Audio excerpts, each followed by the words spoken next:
Good evening, and thank you for tuning in to today's program. I'm so glad that you're here. I hope you had a good week, and God has a special word for us. And so let's get on to the devotion for today. So, today we're going to look at a particular event that happened to the people of Israelites as they were journeying from Egypt to Canaan. In fact, they were at Mount Sinai when this event happened, and that's exactly what we're going to see now. And I'm going to read from the book of Deuteronomy, chapter 1, and I'm going to read to you verses 6 to verse 8. Hear these words very carefully. Now, remember, just before I read these verses, Deuteronomy, by the time this book was written, it's a long time after. But Moses is actually recapping the event that took place at Mount Sinai. Okay, so with this in mind, let's read Deuteronomy chapter 1, verses 6 onwards. The Lord our God said to us at Horeb. Horeb refers to Mount Sinai. You have stayed long enough at this mountain. Break camp and advance into the hill country of the Amorites.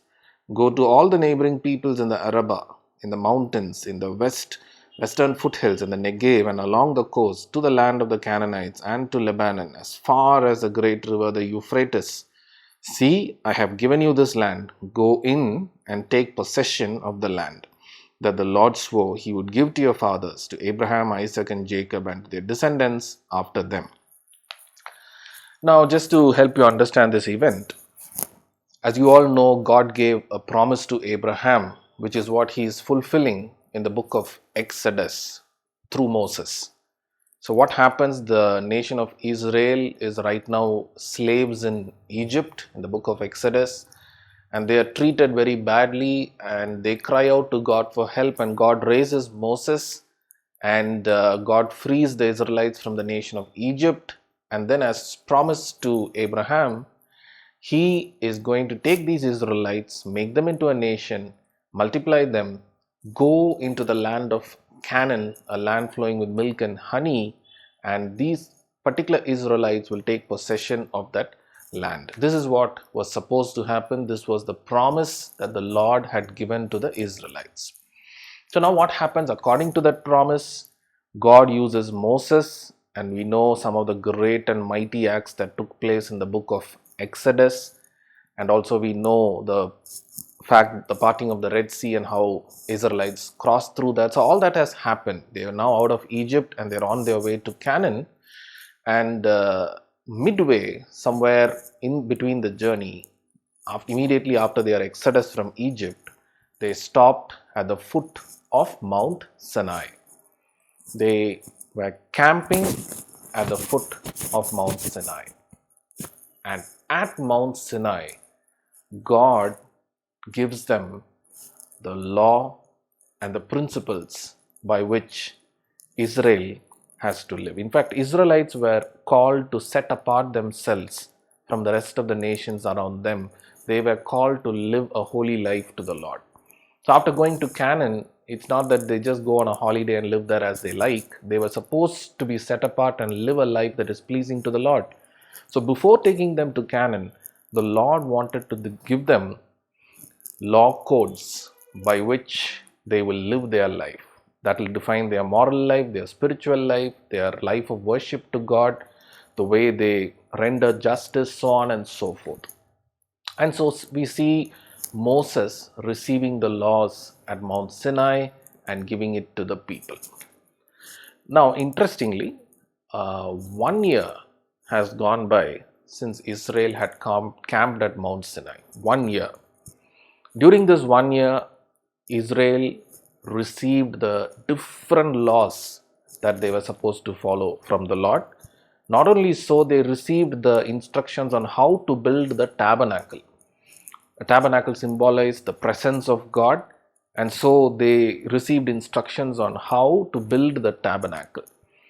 And God's idea was always like this, to organize the nation of Israel like this. The tabernacle, which symbolized God's presence, would be in the midst of the Israel, and the 12 tribes would be camped around the tabernacle, which means God was their king and was in the center of the nation of Israel. So basically, What was God doing, or what were the people and God doing for 1 year at Mount Sinai?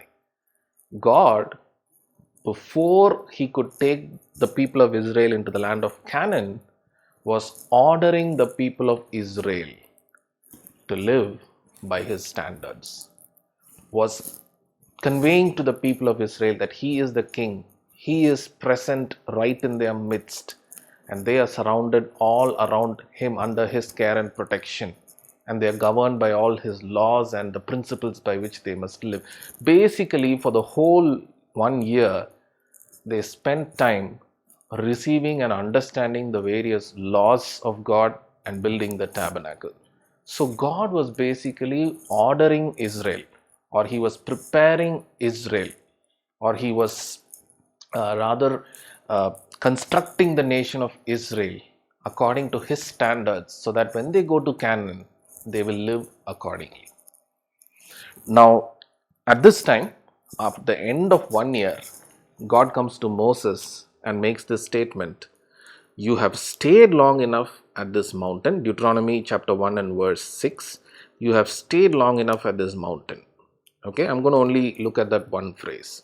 If you observe the literary that is used here, the text that is used here, it says, you have stayed long enough at this mountain. It sounds as though God is telling, hey, you've spent a long time, or you have spent enough time in this mountain. That's it, it's time to move on. Now, that's how this text is sounding. You have stayed long enough at this mountain, break camp and advance. Now, we don't know why exactly it took 1 year, but the point is, the time that they were supposed to spend at Mount Sinai had come to an end. And the way this literature sounds, it looks as though Israelites had come to a settlement mode. Of course, Mount Sinai was definitely not a very friendly place to live in, but they had quite a difficult time coming out of Egypt, coming from slavery out of Egypt from the control of Pharaoh.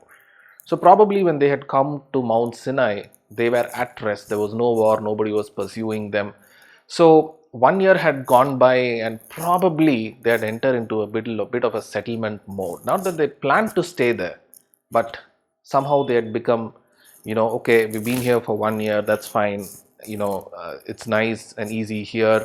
And they were not thinking about the next step. That's what this literature points. They were not looking at what next. They were not looking forward to the promise. They were just settled there. And God had to intervene and tell Moses, you have stayed long enough at this mountain, break camp and advance into the hill country.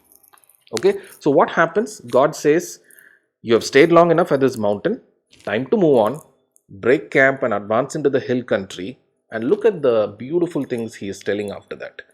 Break camp and advance into the hill country of the Amorites. Go to all the neighboring peoples in Arabah, in the mountains, in the western foothills, in the Negev, and along the coast. Like, the literature here, what it sounds is, he's talking about a huge area. And then he says, see, verse 8, see, I have given you this land. Go in and take possession of the land that the Lord swore or promised he would give to your fathers.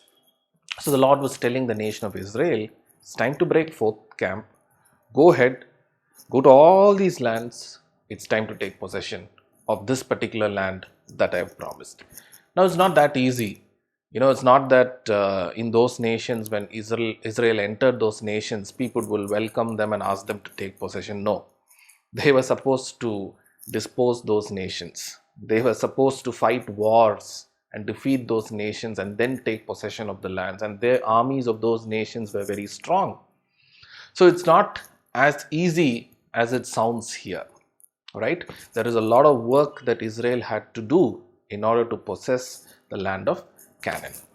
But God was telling them, see, I have given, he's declaring the future, I have given this land into your hands. Go and take possession of it.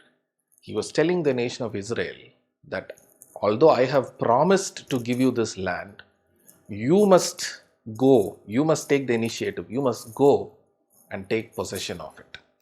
Alright, so 2 points are coming out in this particular event. Point 1, as I said, You have stayed long enough. It's time to move on. That was point one. Point two, I have given a promise that you will possess the land of Canaan, but you must go and take possession of it. You must initiate, you must go, you must do something, you must fight the battle. I will be with you. I will make sure you win the battle, but you must go forth and fight the battle. It is true that the Lord fights our battles, but you must participate with the Lord. That's what the Lord was telling the Israelites. So, what is it that we learn from this small event? Because from every event that's given in the Bible, there is something that we can personally learn. What are the wonderful things that we can learn from these 2 points? I mean, here's what the Lord spoke to my heart personally. Maybe some of us, are seated at Mount Sinai for quite some time in our life. Maybe the Lord took a certain amount of time or a certain phase of our life was spent where God was training us, ordering us, preparing us for something that He has kept in store for us in the future. Maybe we have a great promise upon our lives and the promise awaits, but before we could possess that promise, maybe God had spent a year or 6 months or a few years just preparing you, ordering you, so that you, when you possess that promise, will live the life that God wants you to live. But some of us, what is happening is, because we have settled at Mount Sinai, we have somehow got into that settlement mode that we are refusing to move on, or we are not in that mind to move on. Somebody has to come and nudge us and say, hey, that's fine, Mount Sinai, your time is up, you'll have to go, you'll have to move on. This is not where God has called you to settle down, right? So, to some of us, God is telling today that there is enough time, there is enough time you have spent at Mount Sinai, that's fine, this is good, but now it is time for you to break camp and advance. Now it's time for you to move on. Now it's time for you to enter into the next phase. And now it is time for you to go on and possess the greater promise that I have in store for you. So if some of you are stranded, if some of you are, in a settlement mode at a particular phase, God is encouraging you today. It's time to move on.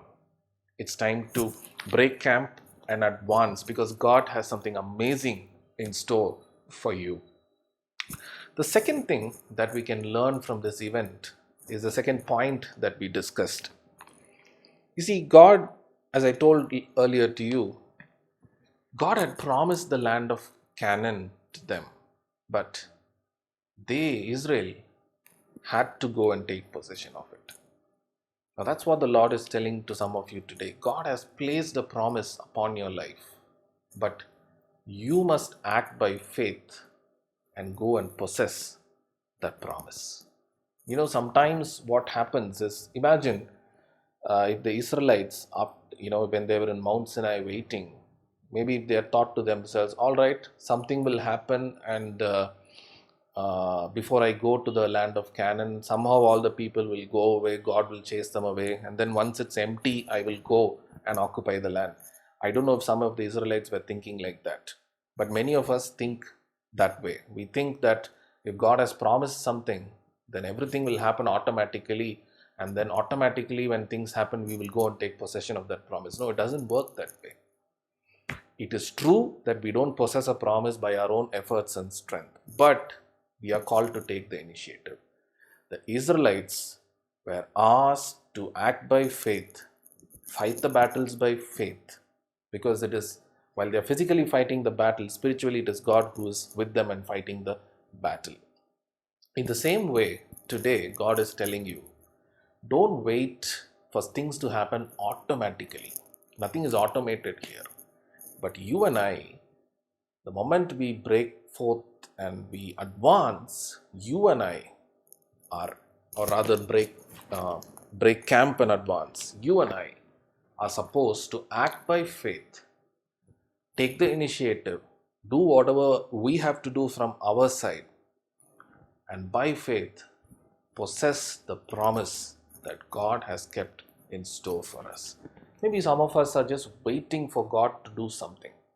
You're thinking, oh, that promise is there, I'm waiting, waiting, waiting. God is saying, no, don't wait. Break camp and advance. By faith, you go and take possession of that which I have promised you. Dearly beloved, today I want to tell you, many of us, God wants you to be moved from one phase into another phase. He is shifting you from one particular phase of life to another. He wants you to go more and more closer to the greater promise that He has upon your life. But remember, you need to break camp and advance. You have spent enough time at Mount Sinai. You need to break camp and advance. And also remember, the promise is in store, but you need to go and take possession of it by faith. See, the Lord is telling you today, see, I have given you this land. In our case, see, I have given you this promise. You go in and take possession of the promise that is there upon your life. And that promise is much greater and much valuable than what you're currently seeing today.